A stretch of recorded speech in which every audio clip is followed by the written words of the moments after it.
They think about climate issues, little viruses, and brain issues as externalities that aren't central to core economic thinking. And these things need to be considered in more of a kind of complexity science approach to economics, so that economics can matter more.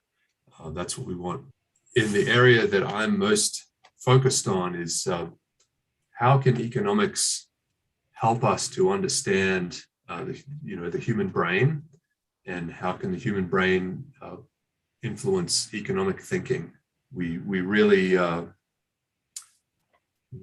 need to recognize that the human brain is central to the way that we interface with the world, and it's central to our decision making and how we operate in daily life. The brain economy is an economy where brain health disorders are a big deal now and going to be increasingly burdensome in society.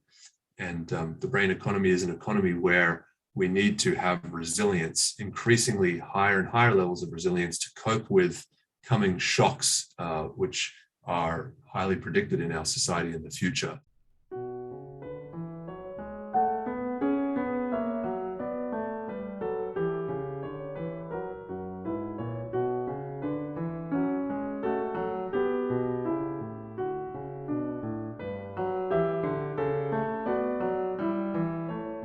Well, thanks for having me, William. I appreciate it.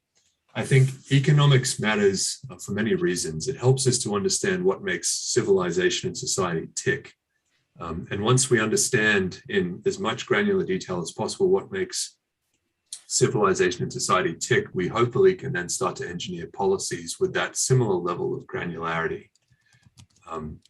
And one thing that I recognize is that the current economic models really don't factor in many things that are really critical. They think about climate issues, little viruses, and brain issues as externalities that aren't central to core economic thinking. And these things need to be considered in more of a kind of complexity science approach to economics, so that economics can matter more. That's what we want, is for economics to matter more. So how do we make these externalities much more centralized into economic thinking? And obviously what I'm interested in is how neuroscience and brain issues can be placed squarely in the center of new economic thinking.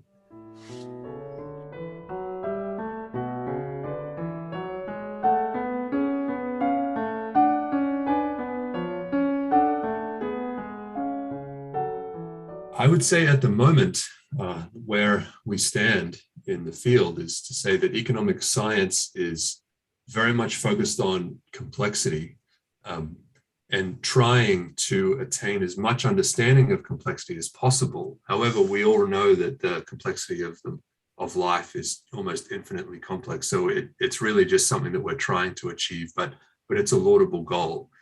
In contrast to economic science, I'd say that economic engineering is much more blunt. It doesn't have as much fidelity as economic science, and we should always be trying to match the level of complexity of economic science with the complexity of policy making and engineering. That should always be what we strive for, but we're currently failing at the moment. So how do we make economic engineering equally as granular and high fidelity? And that's where I think, again, factoring in issues like climate, little viruses that can pop up out of nowhere and shock the economy, and issues like brain health issues and brain skills and brain capital.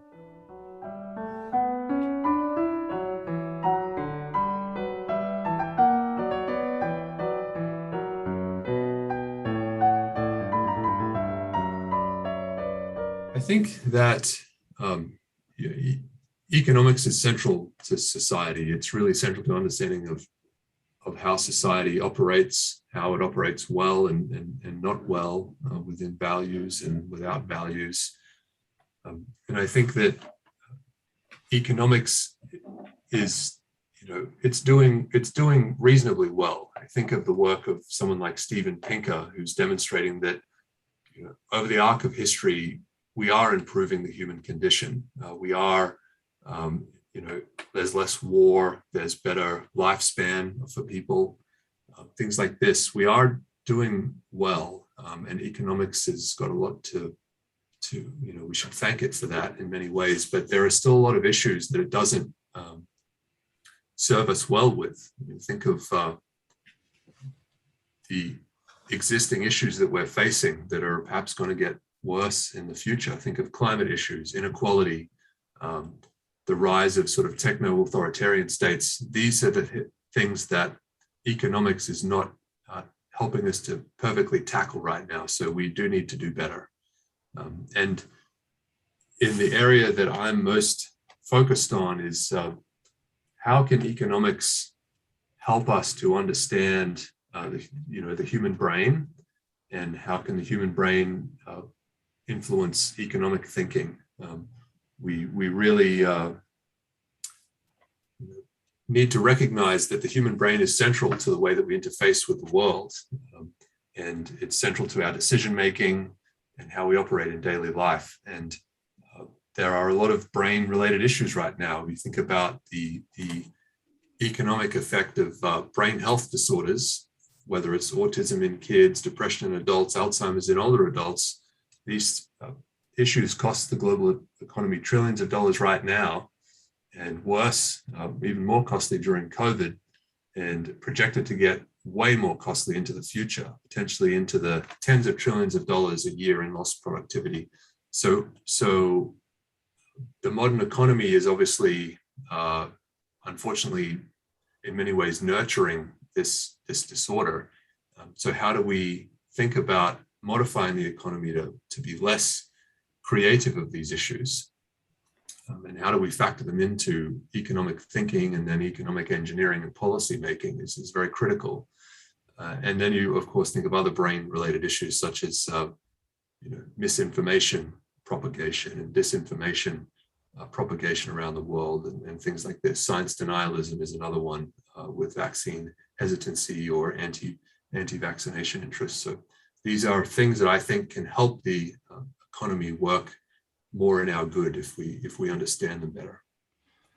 Yeah, and it's a very interesting angle, because there was some research a few years ago by Avner Offer and colleagues at Oxford University on looking at obesity and just the differences between obesity rates in different countries, and even within the United States in different states, and to basically try and map onto that. Is there an explanation for obesity stemming from the politico-economic system that we have? And generally, they appeal to various different disciplines to argue that where you have more risk in society, where there isn't such a social safety net, for example, then the response when people's livelihoods are threatened is they tend to eat more. And so there is a health explanation, in fact, which is intertwined within a political economic framework and the type of economics that we use. So it's probably the same for brain health, and they're also intertwined within the type of system that we operate in. Absolutely. And reminds me of a paper that I read last night, which was about this new field of dignity neuroscience, which is looking at what is the effect of human rights on the brain. And if you have human rights, and perhaps we could broaden this out to say a more perhaps collectivist or nurturing economy, then you have better brain health. You have a stronger brain. You have thicker parts of the brain. You have thicker parts of the brain for executive function, but then also more if you don't have universal human rights, or you have infringements, or you have an economic system that is overstressing people or causing them some kind of fear or whatnot, that can hyperactivate the limbic system, the emotional system. So if we can think about this dignity neuroscience framework, we can start to think about how do we tune our economic model to be better for our brains? How do we tune the economic model to look after the good parts of the brain and sort of quieten down the negative parts of the brain that are associated with fear and mistrust and all these types of things. And arguably, we're living in a world which is perpetuating indignity neuroscience on our brains. And how do we bring it back to dignity neuroscience? And that's the golden question that we need to understand. And I guess what we're trying to understand through the Neuroscience Inspired Policy Initiative.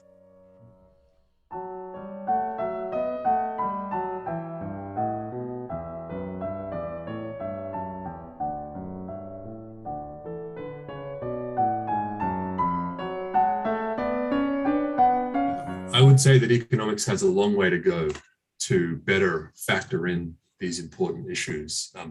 If we take brain issues, as I mentioned before, brain issues are considered really as an externality. So how do we bring them really into the center of economic thinking? And there are a couple of points here. We are trying to conceptualize to do this, to bring brain issues square into the center of economic thinking. We've conceptualized this model of brain capital. Brain capital is brain health and brain skills in the brain economy. The brain economy is the economy which is increasingly knowledge intense, where cerebral skills, brain skills are increasingly paramount to stay engaged in the economy and engaged in the workforce. The brain economy is an economy where brain health disorders are a big deal now and going to be increasingly burdensome in society. And the brain economy is an economy where we need to have resilience, increasingly higher and higher levels of resilience to cope with coming shocks, which are highly predicted in our society in the future, such as climate shocks, future financial shocks, etc. So that's the brain economy. Brain health, as we describe, is really the absence of disease.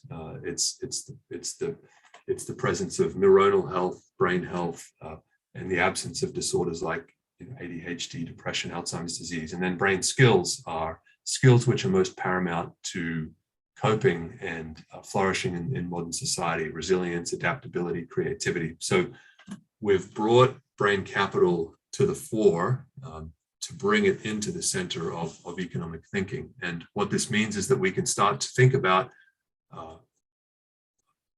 all sectors of society.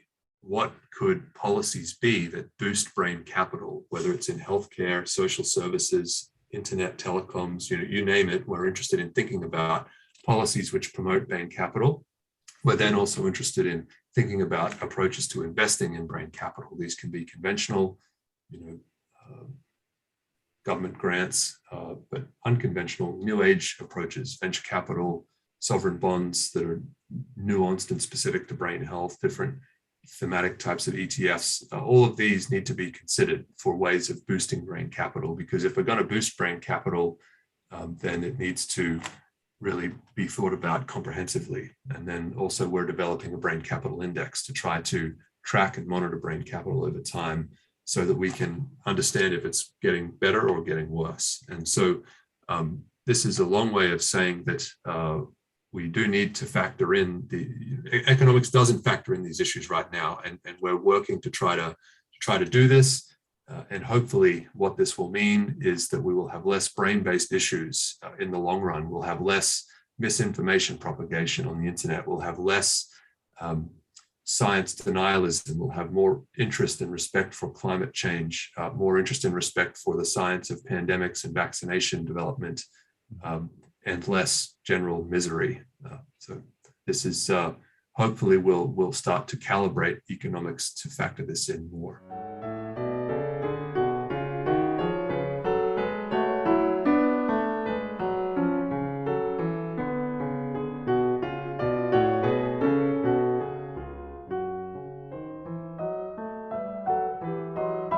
I think that, yes, economists should be held accountable for their advice, but the challenge is how to achieve that.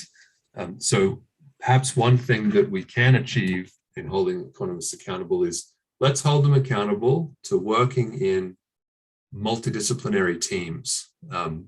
So to make sure that if an economist is trying to providing guidance or analytics in a certain area, let's make sure that they are engaged with and accountable to working with all the stakeholders that are relevant to that piece of work, so that economists are understanding at a deep empathy level and an anthropological level, what are they getting themselves into? What is how are the different stakeholders thinking? What are the stakeholders concerned about? Let's really try to steep economists and economics in this multidisciplinarity. And I do like this framing and this model of integrative economics that the OECD New Approaches to Economic Challenges Unit has developed and has been promoting, because this is all about multidisciplinarity in economics. So let's hold economists accountable to get out of their silo, get out of the ivory tower, get out of their office and get into engaging with the relevant stakeholders. Hopefully this will help them to develop more grounded, stakeholder-focused work product.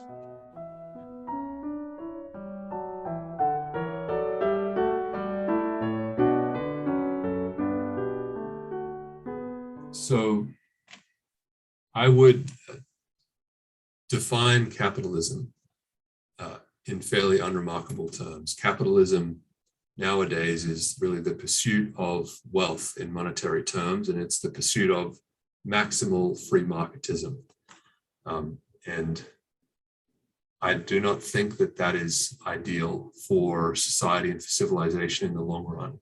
It's very short-term focused, very much focused on monetary issues, and this is really only one piece of value that we should be thinking about. We should really be broadening out capitalism to think about what are other areas of value that we care about? Who are the other stakeholders that we care about other than just shareholders that are getting monetary returns? That's what I'm most interested in, and where I think capitalism needs to be tuned up, which is obviously a challenge, but something that we need to continue to pursue. Broaden out what does capitalism mean to relevant stakeholders.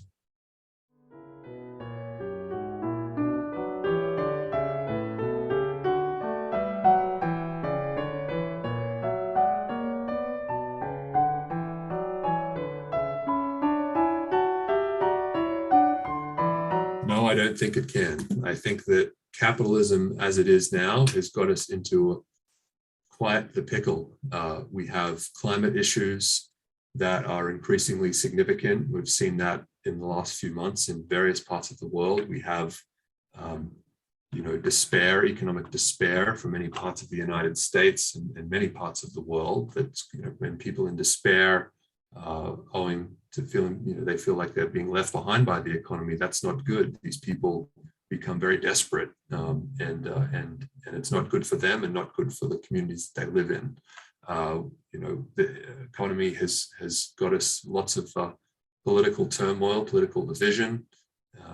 We have lots of threats from techno-authoritarian regimes around the world. So we're in quite a situation, and this cannot go on. We need to think about a different way and develop a different model, a different operating system for the world.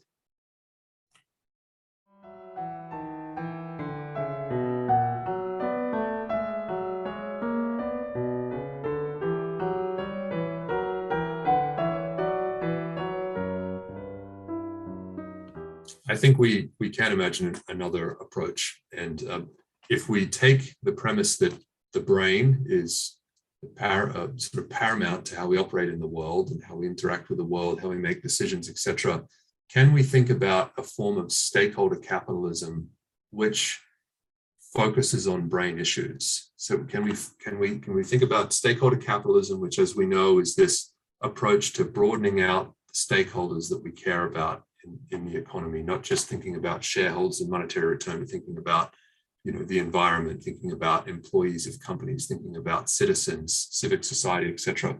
Can we start with stakeholder capitalism, and then can we tune it towards issues of the brain that we think are so central? So can we, when we develop products and services, can we assess these products and services in a way, what are they doing good for the brain? Let's optimize what they're doing that's good for the brain. And how can we mitigate what's bad for the brain? Let's take plastics. We don't know what plastics are doing to the brain. because the current capitalist system, the current economic thinking, doesn't really care about that so much. It doesn't track and hold itself accountable to this. But there is an emerging literature around the effect of microplastics on our brains. And it's a totally new area of science that needs to be rapidly understood. And if it is determined that microplastics, which we know can get into the brains of rodents in neuroscience studies and certainly in fish in the ocean, if we determine that microplastics perhaps are getting into the human brain, well, we need to do something about that. We need to recognize that that product of that certain type of plastic is very toxic and hazardous to the brain, and it's potentially having all sorts of negative first, second, and third order effects on our brains and on our economy. It can affect our ability to think, and disease progression, etc. It could be accelerating these issues. So that's one example of where a brain-based stakeholder capitalism could help us to think through the effect of products and services on our brains. And then companies, how do we make sure that companies are protecting the brain health of their employees? And I've been glad to see organizations like SASB and ISO are developing standards for human capital and brain capital of employees of corporations. So if we can start to sort of impose maybe a little bit of light regulation, or at least guidelines for companies, maybe that these companies can start to look after their employees more. Then there are other examples of investment funds, big, there's trillions of dollars of capital in the world. How do we try to help to ensure that that capital that's being invested around the world is being channeled in a way that is, good for the human brain, that is beneficial to the human brain? Can we work with organizations like the PRI, the Principles for Responsible Investing, to develop standards and guidelines to ensure that when an investment is made, that it is made in a company that is having a beneficial effect on the brains of their employees, the products and services that they generate can have a beneficial effect on the brain. So these are some of the things that I think we could do if we're conceptualizing a brain-focused, a pro-brain version of stakeholder capitalism. Well, thanks, Harris. And your plastic example is a good example of what we're talking about here, because it's estimated that we consume about 250 grams of plastic every year, which is a heaped dinner plate's worth of shredded plastic. And we take consumption and production decisions as largely being independent of what those decisions will do to us, to our health. And again, because as you said, these are externalities, but actually probably shapes our health and our behavior in ways that we haven't really considered. And so the big lesson for me is that we operate within an environment, a physical environment and a social environment. And we need to make decisions that incorporate the realities and the complexities of those systems in which we operate. So thank you so much. You've really helped. Is there anything else you want to add? Any general statements, or before we close up? Well, yeah, let me just make a comment. I think that the effect of, call them potentially neurotoxic plastics on the brain, that is an area that needs urgent scientific research to understand what is it doing to the human brain, because we understand what it's doing to fish brains and rodent brains, and it's very concerning. So let's quickly get into understanding what it means for the human brain. That's and there are a couple of groups in the world working on that. I think a more advanced understanding that we have of toxic pollutant on the brain is air pollution, right? We know that air pollution is, where is it coming from? Well, it's coming from products like cars and other types of mechanized vehicles and mechanized infrastructure in the world. Air pollution has a very bad effect on the brain. Air pollution is known now to affect particularly the developing brain up to the age of 5 years. It has has a negative effect on brain development, the structure and architecture of the brain.